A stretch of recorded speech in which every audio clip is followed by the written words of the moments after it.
السلام علیکم۔ آج کی میری یہ ویڈیو عشق کی ایک ایسی سچی داستان ہے جس کا ایک ایک لفظ حقائق پر مبنی ہے۔ ویڈیو شروع ہونے سے پہلے میرے YouTube channel Urdu centre plus کو سبسکرائب کر کے بیل نوٹیفیکیشن کو آن کر دیں تاکہ آپ کو ملتی رہیں تمام چینل اپڈیٹس۔ آپ میری ویڈیوز کو زیادہ سے زیادہ شیئر کر سکتے ہیں۔ اب آپ مجھے ٹویٹر، فیس بک اور انسٹاگرام پہ بھی فالو کر سکتے ہیں۔ اس کا نام شاہد اقبال تھا۔ عمر 26 سال، نہایت وجی، گورا رنگ، دلکش قد و قامت، نہایت شریف انسان تھا۔ انسانیت سے پیار کرنے والا، یہی وجہ تھی کہ اس نے انسان دوست تنظیم بنا رکھی تھی جس کے فروغ کے لیے دن رات کوشاں رہتا تھا۔ پیشے سے وہ وکیل تھا، تنہا رہتا تھا کیونکہ اس کے ماں باپ اور چھوٹی بہن راولپنڈی سے مری جاتے ہوئے 12 کوہ کے نزدیک حادثے کا شکار ہو گئے تھے اور وہیں موقع پر دم توڑ دیا تینوں نے۔ یہ شاہد کے لیے بہت بڑا صدمہ تھا۔ کئی دنوں تک غم سے نڈھال رہا۔ وہ سیٹلائٹ ٹاؤن راولپنڈی میں وسیع گھر میں اکیلا رہتا تھا۔ علاقے کے سب لوگ اس کی دل و جان سے قدر کرتے تھے۔ ایک دن وہ اپنے دوست ڈاکٹر جمشید سے ملنے جنرل ہسپتال گیا۔ ڈاکٹر صاحب کسی آپریشن میں مصروف تھے۔ انہوں نے کہلوا بھیجا کہ وہ ان کے کمرے میں تھوڑی دیر انتظار کریں۔ شاہد نے ڈاکٹر کے کمرے میں انتظار کرنے کی بجائے مناسب سمجھا کہ وہ ہسپتال کے وسیع پارک میں، جہاں مریضوں کے ملاقاتیوں کے لیے جگہ مختص تھی، وہاں کھلی فضا میں بیٹھا جائے۔ وہ ایک سرد شام تھی، موسم قدرے خوشگوار تھا۔ وہ ایک بینچ پر بیٹھ گیا۔ کچھ ہی دیر بعد اس نے محسوس کیا کہ بینچوں کے پیچھے بنائی گئی کیاریوں میں کچھ سرسراہٹ اور ہلچل کی آواز آ رہی تھی۔ اٹھ کر پودوں کے درمیان نگاہ ڈالی تو اسے ایک متحرک وجود نظر آیا۔ کراہنے کی آوازیں اسی سے آ رہی تھیں جس نے اپنے چہرے اور جسم پر پتلی سی چادر ڈال رکھی تھی۔ شاہد اسے دیکھ کر بہت پریشان ہوا۔ حیرانگی چہرے پر عیاں تھی۔ پودوں کو ہٹا کر اس نے چہرے سے چادر اتاری۔ دیکھا تو وہ ایک نوجوان لڑکی تھی، بہت کمزور، نیم بے ہوش۔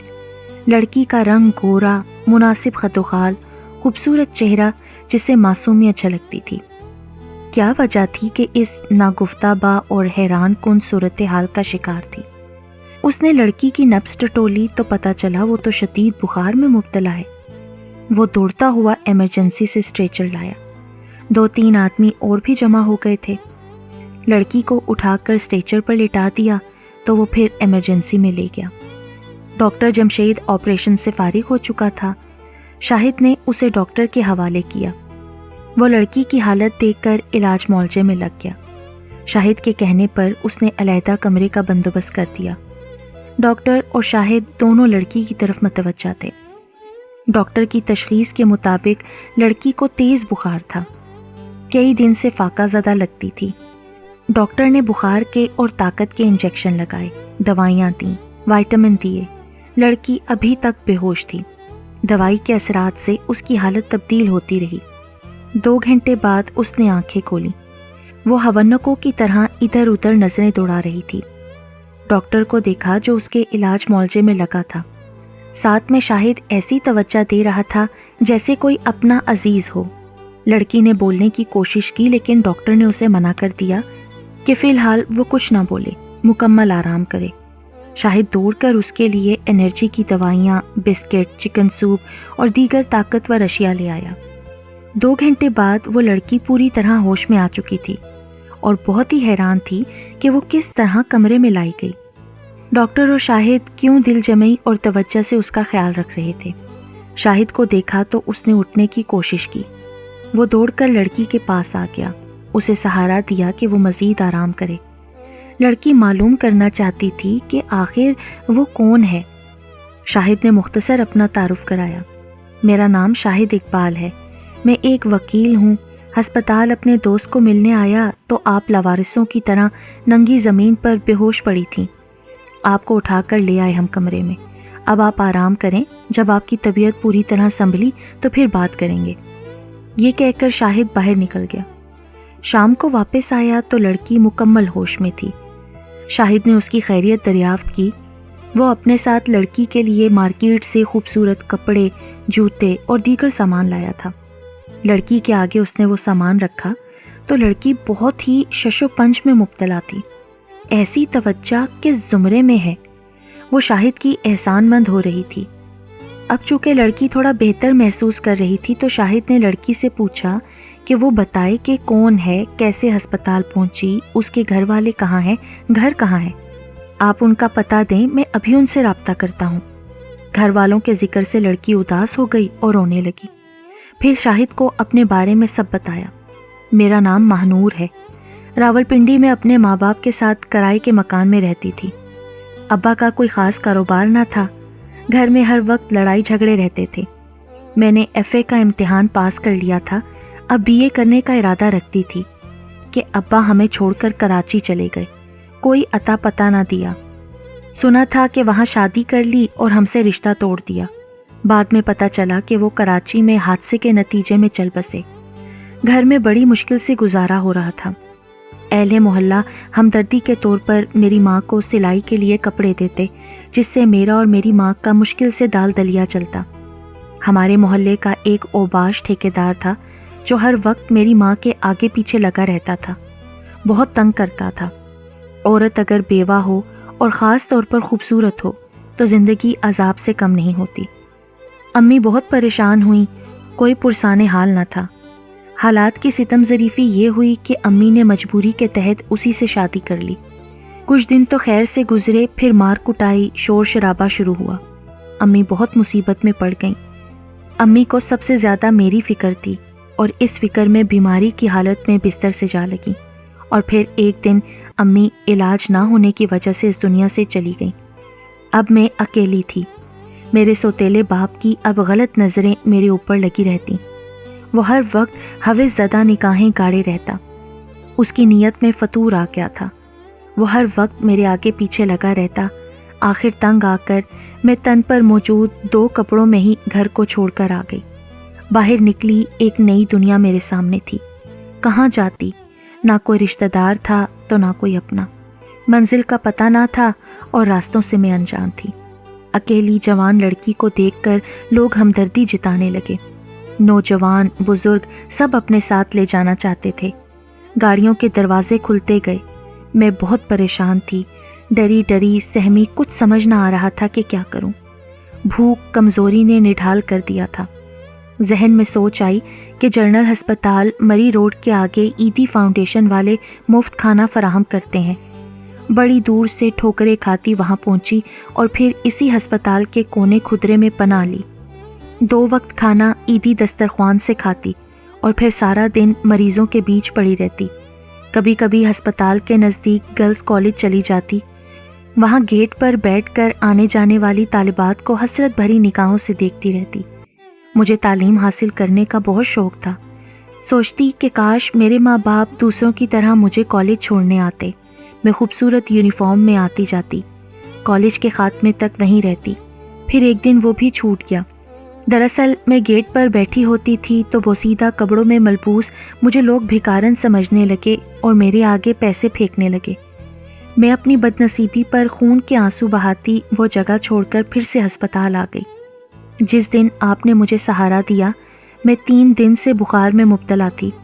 کچھ کھایا پیا نہ تھا. آپ نے بڑی مہربانی کی کہ مجھے یہاں پہنچا دیا. میں اب کیسے آپ کا شکریہ ادا کروں. ایک بے سہارا لاوارث یتیم لڑکی کو آپ نے مان سمان دیا. شاہد ماہنور کے حالات جان کر بہت دکھی ہوا. وہ خود ایک انسان دوست تھا. اسے تسلی دی اور پھر اپنے بارے میں مزید بتانے لگا کہ میں خود اپنے گھر میں اکیلا رہتا ہوں. ماں باپ بہن بھائی کوئی بھی نہیں ہے. میں ماں باپ کے چھوڑے وسیع گھر میں تنہا رہتا ہوں. آپ کا بھی کوئی ٹھکانہ نہیں ہے. اگر آپ مناسب سمجھیں تو میرے ساتھ گھر چلیں. جب تک حالات ٹھیک نہیں ہوتے وہیں قیام کریں. وہ تو ٹھیک ہے لیکن لوگ کیا کہیں گے؟ کوئی کچھ نہیں کہے گا. سب مجھے جانتے ہیں. آپ کے رہنے پر خوش ہی ہوں گے. 2 دن ماہنور مزید ہسپتال میں رہی. پھر اسے ڈسچارج کر دیا گیا اور شاہد اسے سیٹلر ٹاؤن اپنے گھر لے گیا. یہ 3 کمروں پر مشتمل خوبصورت مکان تھا جہاں ہر قسم کی سہولت میسر تھی. Drawing room, TV lounge, attached bathroom وغیرہ وغیرہ. شاہد نے ماہنور کو سارا گھر دکھایا اور گھر کی چابیاں حوالے کر دیں اور خود مارکیٹ چلا گیا. گھنٹے بھر کے بعد واپس آیا تو دیدہ زیب ریڈی میڈ سوٹ، جوتے، کھانے پینے کی اشیاء اور ضرورت کی ہر چیز ساتھ لایا۔ ماہنور کی آنکھوں میں تشکر کے آنسو تھے۔ شاہد نے کہا، اب یہ گھر تمہارے حوالے ہے، تم ہی اسے سنبھالو گی۔ ماہنور کہنے لگی، آپ فکر نہ کریں، آپ نے مجھ پر احسان کیا ہے، اب اس گھر کی مکمل دیکھ بھال میں خود کروں گی۔ اور یوں دونوں بے لوث اس گھر میں رہنے لگے۔ ایک دن دفتر سے واپسی پر شاہد اپنے ساتھ کافی کتابیں، کاپیاں وغیرہ لے کر آیا اور ماہنور کے آگے رکھ دیں۔ ماہنور کتابیں دیکھ کر حیران رہ گئی۔ یہ سب کیا ہے؟ تمہیں پڑھنے کا شوق ہے نا ماہنور؟ تو تم آگے تعلیم حاصل کرنا چاہتی تھی، پر حالات کی وجہ سے نہیں کر سکی۔ دیکھو، میں تمہارے لیے BA کا کورس لے کر آیا ہوں، اب تمہاری مرضی ہے کہ پرائیویٹ BA کرو یا کالج میں داخلہ لو۔ ماہنور کی آنکھوں میں خوشی کے آنسو تھے۔ اس کی دیرینہ خواہش پوری ہو رہی تھی۔ کوئی تو تھا جو اس کے خوابوں کی تعبیر میں پیش تھا۔ میں کس زبان سے آپ کا شکریہ ادا کروں؟ آپ نے میرے لیے اتنا اچھا سوچا۔ یہ کوئی بڑی بات نہیں ماہنور، آج سے تم گھر کے ساتھ ساتھ اپنی پڑھائی پر بھی توجہ دو۔ BA کی تیاری کرو، میں بھی وقتاً فوقتاً تمہاری پڑھائی میں مدد کروں گا۔ یوں ماہنور لگن اور دلچسپی کے ساتھ پڑھائی میں جٹ گئی۔ 2 سال بعد اس نے BA فرسٹ ڈویژن میں پاس کیا۔ اب اس کا ارادہ LLB کرنے کا تھا۔ اس نے اسلام آباد کے مسلم لاء کالج میں داخلہ لیا۔ شاہد اپنی وکالت اور تنظیمی امور میں لگا رہا۔ کبھی کبھی وہ وقت نکال کر مری، بھوربن وغیرہ چلے جاتے تھے۔ اب ماہنور دبلی پتلی نحیف بیمار لڑکی نہ تھی، 23 سال کی الڑ دوشیزہ، نہایت خوبصورت، قابل رقص شخصیت تھی۔ جب وہ دونوں پہاڑوں کی چوٹیوں پر ہم رکاب ہوتے تو دیکھنے والی نگاہیں انہیں رشک آمیز نظروں سے دیکھتی۔ ماہنور اب لاء کر رہی تھی۔ اس کی 2 مصروفیات تھیں، ایک پڑھائی میں انہماک، دوسرا شاہد کا ہر گھڑی شدت سے انتظار۔ اسے شاہد سے انتہا کی محبت ہو گئی تھی۔ شاہد بھی اسے دل و جان سے چاہتا تھا۔ 3 سال سے وہ دونوں ایک دوسرے کو شدت سے چاہ رہے تھے، لیکن حیرانگی کی بات یہ تھی کہ کبھی ماہنور نے اپنی محبت کا اظہار نہیں کیا تھا اور نہ ہی شاہد نے اسے اپنے دل کا کبھی حال بتایا۔ دونوں دل ہی دل میں ایک دوسرے کی محبت میں ڈوبے تھے۔ 2 سال بعد ماہنور نے LLB پاس کر لیا۔ اس میں بھی اس نے فرسٹ ڈویژن لی۔ وہ بہت خوش تھی اور اس سے زیادہ خوش شاہد تھا اور ماہنور کی ہر کامیابی پر نازاں تھا۔ ماہنور اب چاہ رہی تھی کہ وہ وکالت کی پریکٹس کے ساتھ ساتھ CSS کرے۔ اس سلسلے میں اس نے پبلک ایڈمنسٹریشن کے اعلیٰ ادارے میں رجسٹریشن کرائی اور دل جمعی کے ساتھ پڑھائی میں لگ گئی۔ شاہد اس کے لیے متعلقہ کتابیں، جنرل نالج کی ڈکشنریاں، ملکی غیر ملکی رسائی لا رہا تھا۔ 1 سال بعد وہ CSS کے امتحان میں اپیئر ہوئی۔ اس نے CSS میں ٹاپ پوزیشن لی۔ وہ ریکارڈ ہولڈر بن گئی۔ TV، اخبارات، ملکی غیر ملکی خبررساں ایجنسیاں اس کی تعریف و توصیف میں بھرے تھے۔ اس کے انٹرویوز نشر ہو رہے تھے۔ وہ ملک کی اعلیٰ شخصیت بن چکی تھی۔ اب یہ اس پر منحصر تھا کہ وہ اپنے لیے کس سروس کا انتخاب کرتی ہے۔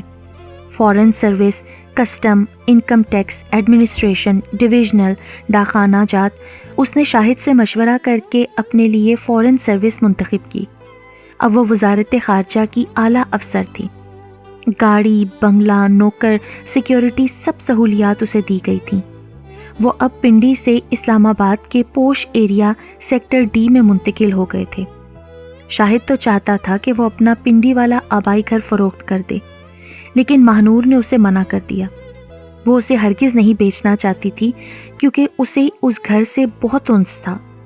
اس گھر کی مٹی کی خوشبو میں اس کی حسین یادیں جڑی تھیں۔ ماہنور کی شاہد سے محبت کے 5 یادگار سال ہو چکے تھے۔ ایک دن شاہد خوشی خوشی گھر میں داخل ہوا۔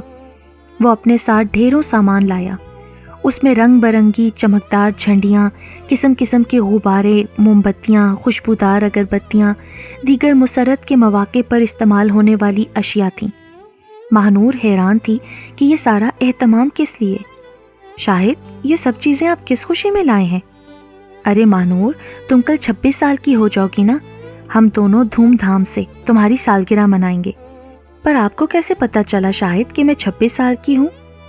دوسرا، میں نے تو کبھی اپنی سالگرہ نہیں منائی۔ ارے بے وقوف لڑکی، کیا تمہارے سرٹیفکیٹس ڈومیسائل میں ڈیٹ آف برتھ کا اندراج نہیں؟ تم نے کبھی سالگرہ سیلیبریٹ نہیں کی تو اب کر لیں گے۔ اور ماہنور، کل میں اسی خوشی کے موقع پر اپنی ایک دیرینہ خواہش اور ایک بہت بڑی خبر کا انکشاف کروں گا۔ امید ہے کہ تم بھی اپنے دل کی دنیا کو میرے سامنے کھولو گی۔ ماہنور سمجھ گئی تھی کہ اس بات کا کیا مطلب تھا۔ اسے انہی لمحات کا تو شدت سے انتظار تھا۔ سالوں سے وہ ترس گئی تھی کہ شاہد کب اپنی زبان سے اقرار محبت کرے گا، اور اب وہ وقت آ گیا تھا۔ شاہد بھی سوچ رہا تھا کہ وہ کل سالگرہ کے موقع پر اپنی مدتوں پر محیط محبت کا اقرار اظہار کرے گا اور ماہنور کو ہمیشہ کے لیے اپنا لے گا۔ وہ سارا دن سالگرہ کو شایان شان منانے کے لیے اہتمام کرتے رہے۔ دوسری صبح ماہنور اپنے آفس چلی گئی۔ دوپہر کو چھٹی کرنے کا ارادہ تھا۔ شاہد بھی عدالت گیا۔ اس کی واپسی 4 بجے شام کو تھی۔ ماہنور نے آفس سے 12 بجے چھٹی لی۔ وہ سیدھا مارکیٹ گئی، اپنے لیے خوبصورت ترین کپڑوں کا انتخاب کیا، جیولری وغیرہ خریدی۔ 2 گھنٹے بیوٹی پارلر میں آرائش و زیبائش میں مصروف رہی۔ اس نے شاہد کے لیے بھی اعلیٰ قسم کی شاپنگ کی۔ ارمانی کے سوٹ، شرٹس، سینٹ مائیکل کی قیمتی ٹائیاں، اٹیلین شوز، پرفیوم اور دوسری مردانہ اشیاء۔ پھر وہ خوش خوش گھر واپس آئی۔ 4 بجنے والے تھے۔ شاہد کسی بھی وقت آ سکتا تھا۔ آج اس کے ارمانوں اور دائمی مسرتوں کا دن تھا۔ 4 بجے، 5 بجے، شام کے 6 بج گئے، شاہد ابھی تک نہ آیا۔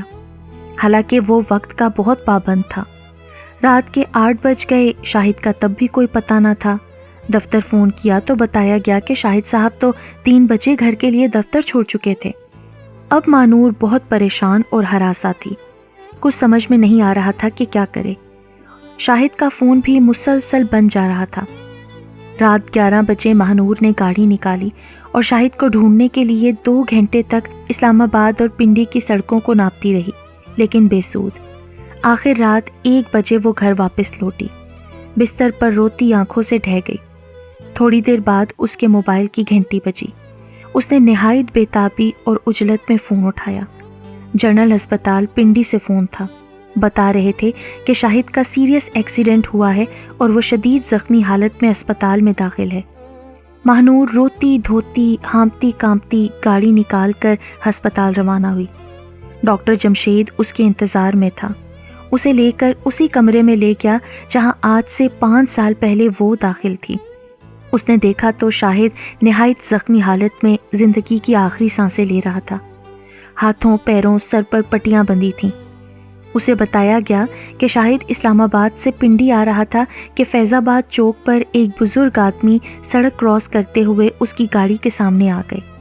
شاہد نے اسے تو بچا لیا اور خود پل سے گاڑی سمیت نیچے گر گیا۔ ماہنور نے شاہد کی حالت دیکھی تو دیوانگی کی حالت میں اس کے قدموں پر اپنا سر رکھ دیا۔ زار و قطار بیچاری رونے لگی۔ شاہد کے ہاتھوں پر اپنے کانپتے ہونٹ رکھ دیے۔ تھوڑی دیر کے بعد شاہد کو ہوش آیا۔ اس نے ماہنور کی حالت دیکھی۔ یہ کیا ہو گیا شاہد؟ تقدیر نے کیا ہمیں ابھی اور بھی آزمانا تھا؟ رو نہیں ماہنور، تقدیر میں جو لکھا ہوتا ہے وہ تو ہو کے ہی رہتا ہے۔ میری باتیں غور سے سنو، شاید میں اب زندہ نہ رہوں۔ ایک بات کا دکھ رہے گا کہ میں تمہیں کبھی اپنے دل کا حال نہ بتا سکا۔ میں تو اس دن سے تم سے پیار کرتا ہوں جب تم اسی بستر پر بیماری کی حالت میں تھی۔ میں تم سے شدید محبت کرتا ہوں۔ سوچا تھا کہ جب تم بہت ساری کامیابیاں حاصل کر لو گی تو تب ہم شادی کریں گے۔ میں تمہیں کامیاب دیکھنا چاہتا تھا، اس لیے پہلے تم سے کبھی اظہار محبت نہیں کیا تاکہ تمہارا دھیان ادھر ادھر نہ بھٹکے۔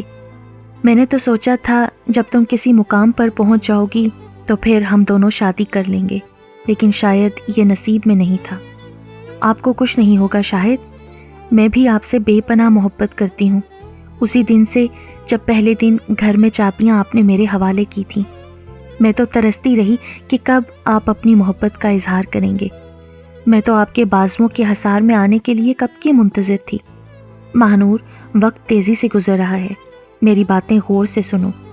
میرا تم سے یہ کہنا ہے کہ تمہیں ہر حال میں جینا ہوگا۔ میرے کچھ خواب تھے، خواہشیں تھیں، تمنائیں تھیں جو میں تو پوری نہ کر سکا، لیکن تمہیں ان کی تکمیل کرنا ہوگی۔ دوسروں کے لیے جینے کا نام ہی زندگی ہے۔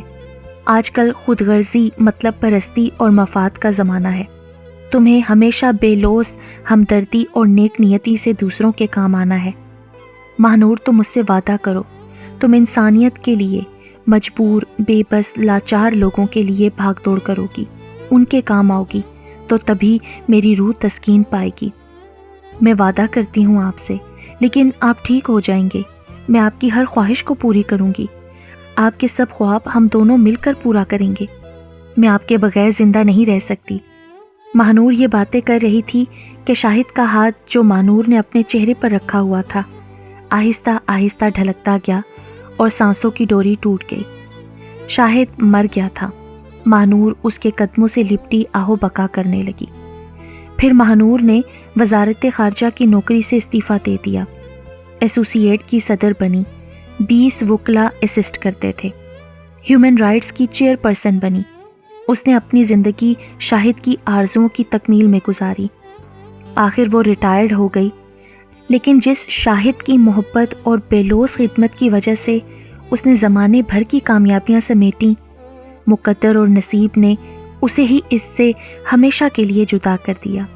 آج بھی ماہنور 80 سال کی عمر میں اسلام آباد کی مارکلہ پہاڑیوں کے دامن میں واقع سیکٹر ڈی کے اداس اور ویران بنگلے میں اپنے محبوب کی یادوں کو سینے میں بسائے زندگی کے اختتامی سفر کی تیاری میں شب و روز گزار رہی ہے۔